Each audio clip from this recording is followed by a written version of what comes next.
You'll never prove it was me. Amanda's voice slithered through the speaker, laced with smug satisfaction.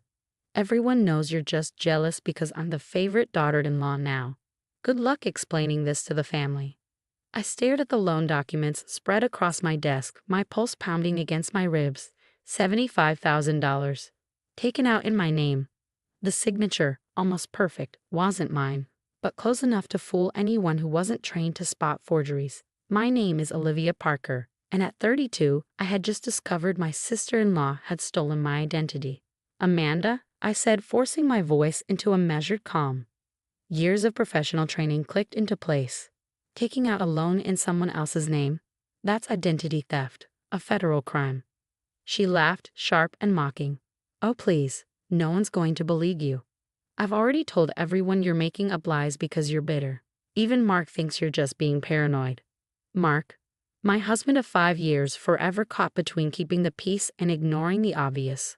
Amanda had burrowed into our lives like a parasite after her divorce 6 months ago. Hovering, snooping, feigning concern about our finances while rifling through our mail when she thought we weren't looking. Besides, he added sweetly, the money's gone. Spent. What are you going to do about it? Amanda had no idea who she was dealing with. 15 years in digital forensics for major financial institutions meant I'd seen it all. Fraud, forgery, financial manipulation. I knew how these schemes played out. More importantly, I knew how to dismantle them. Thanks for letting me know, I said smoothly, my thumb tapping the record button on my phone. Anything else you'd like to confess? Oh, getting all formal now. Fine. I took the loan because I deserve it more than you do. You're just a boring office worker. I'm trying to build something for myself. The family understands. They'll side with me, not you.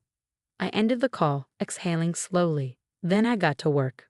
Opening my laptop, I accessed the secure system my team used to investigate financial fraud. The loan application had been submitted online. Amateur move. Every digital footprint, every IP address, every keystroke left a trail. I followed it. Within the hour, I had my evidence. The application had been submitted from Amanda's apartment.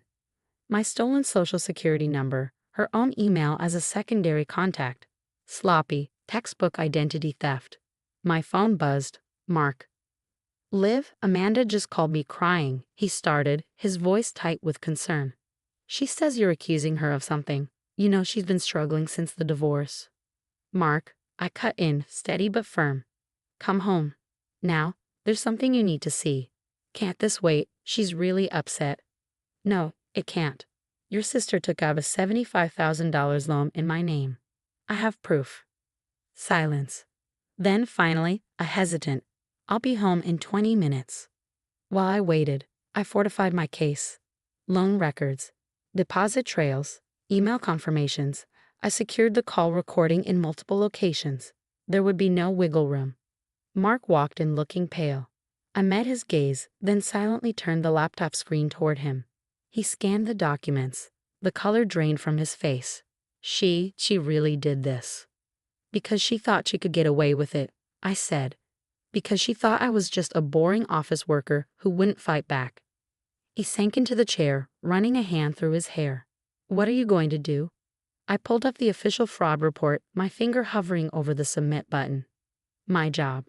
I've spent my career helping people recover from identity theft. I'm not about to become a victim of it. She'll turn the family against us, he whispered. She can try, I said, pressing the button.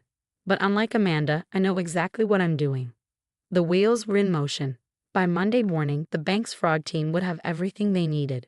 Amanda had underestimated me. Badly. One final message lit up my phone screen. Hope you're not too upset about the loan. Maybe this will teach you to be more generous with family. I smiled, took a screenshot, and added it to my evidence file. Amanda had just made the worst mistake of her life, and she didn't even know it yet. Monday morning, I arrived at work earlier than usual. The sun barely touched the glass towers of downtown, and the air inside the fraud investigation department on the 23rd floor felt crisp with anticipation. Before I even settled into my chair, my phone buzzed violently. Amanda. What did you do? Her frantic text filled my screen. The bank just called me about suspicious activity on the loan. Fix this now.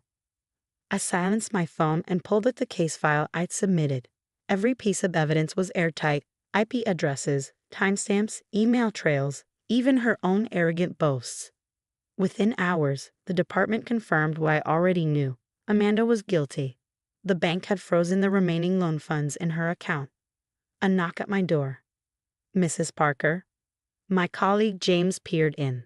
"The police investigator is here to discuss the identity theft case you reported." Detective Miller, a seasoned professional with sharp eyes and a sharper instinct, flipped through my report, nodding as she reached the attached recording. "This is one of the most clear-cut cases I've seen," she said, making notes. "Your sister-in-law wasn't exactly subtle, was she?" "She never thought she had to be," I replied. "She assumed I was just some office worker who wouldn't know how to fight back." My phone vibrated again. This time, messages from Mark's parents. "How dare you accuse Amanda of theft? She's family. After everything we've done for you, this is how you repay us." Mark needs to control his wife. Control me? Interesting choice of words. By the time I got home that evening, Mark sat in the dark living room, his face shadowed with exhaustion. "Amanda's been crying all day," he murmured. "She says she'll lose everything if you don't drop the case. Mom and Dad, they're furious." I sat beside him, took his hand. "Mark, your sister committed fraud. She stole my identity, took out a massive loan, and laughed about it. What exactly do you expect me to do? Couldn't we just handle this privately? As a family?" His voice was almost pleading. I let out a slow breath. "Like when she borrowed your parents' credit cards, or when she accidentally opened accounts in your name." His expression told me he hadn't wanted to remember those. "This is why she keeps doing it, because no one ever stops her." Before he could answer, the doorbell rang. I checked the security camera. Amanda. Her makeup was streaked, her face blotchy with tears. "Please," she begged, looking directly into the camera. "Just let me explain." I opened the door but didn't move aside. When she tried to push past me, I stood firm. "The bank froze everything," she wailed. "They're saying it's fraud. You have to tell them it was a mistake." "A mistake?" I tilted my head. "Was it a mistake when you stole my identity? When you bragged that I'd never prove it was you?" Her sobs stopped like a switch had flipped. Her face twisted into something uglier, something more familiar. "You stuck-up bitch," she spat. "You think you're so much better than everyone with your fancy job? Guess what? The family will never forgive you for this. You'll always be the outsider who tried to destroy their daughter." I pulled out my phone and pressed record. "Is that a threat, Amanda?" She blinked. Then, slowly, she noticed the security camera above us. Noticed my steady grip on the phone. Noticed, for the first time, that she wasn't in control.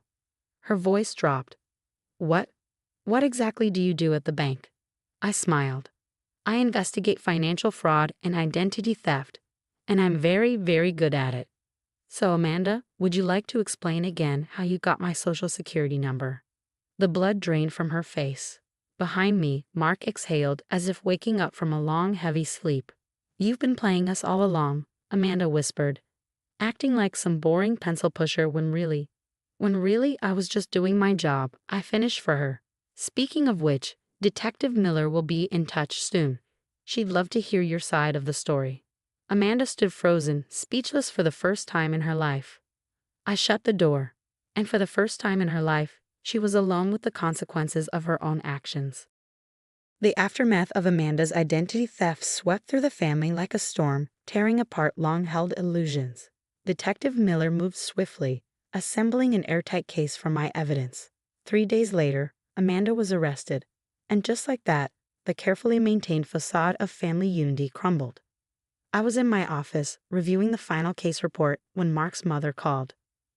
"We found more loans," she admitted, her voice stripped of its usual confidence. "In James's name. In ours. Amanda's been doing this for years.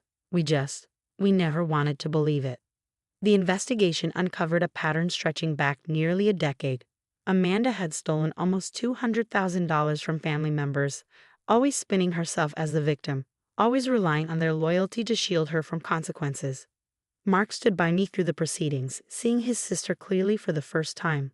One night, as we sat on the back porch, he exhaled a long, heavy breath. "I enabled her," he admitted. "We all did. Every time we covered for her, We made it easier for her to hurt someone else. Amanda took a plea deal, 5 years of probation, mandatory financial counseling, and a court-ordered repayment plan. But the family's response was what surprised me most. During a small, subdued family dinner, my father-in-law set down his fork and looked me in the eye. "We owe you an apology," he said. "When Amanda called you vindictive, we believed her, because it was easier than facing the truth. You didn't just protect yourself. You forced us to face something we should have confronted years ago."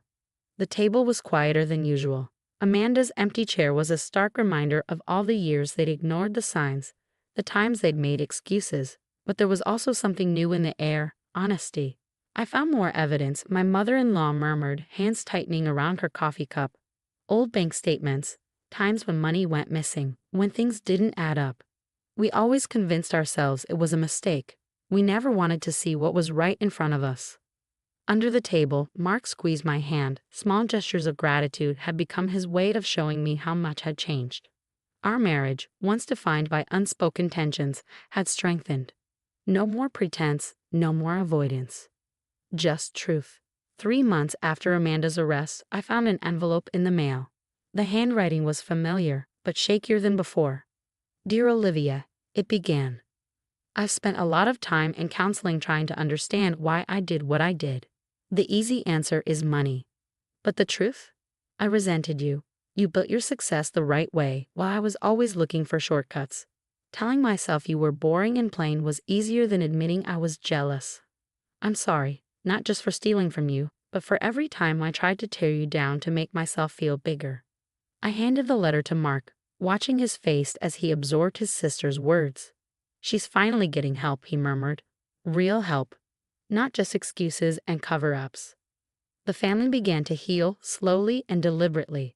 Weekly dinners resumed, but this time, conversations were more honest. My in-laws started therapy, learning to acknowledge their mistakes, to set boundaries, to rebuild trust piece by piece. A year later, I stood before an audience, accepting my promotion as head of the fraud investigation department. Looking out, I saw my family, Mark beaming, my in-laws watching with quiet pride. Even Amanda's absence no longer felt like a wound, but a marker of the past we have finally faced. Sometimes, I told the crowd, the hardest frauds to uncover are the ones hidden behind family loyalty. But true loyalty isn't about silence. It's about having the courage to stop someone you love from hurting themselves and others. After the ceremony, my mother-in-law hugged me tightly. "You saved our family," she whispered, "not by catching Amanda, but by showing us we needed to change." That evening, as Mark and I walked home through the city, he suddenly stopped. "You know what Amanda told me yesterday," he said. "She said that, in a weird way, you did her the biggest favor of her life. Getting caught, finally facing consequences, it's the first time she's had to really look at herself." I squeezed his hand. "Sometimes," I said, "the kindest thing you can do for someone is to stop protecting them from themselves." The city lights glowed around us, and for the first time in a long while, I felt at peace. The truth hadn't destroyed this family as Amanda had once threatened. It had made it stronger.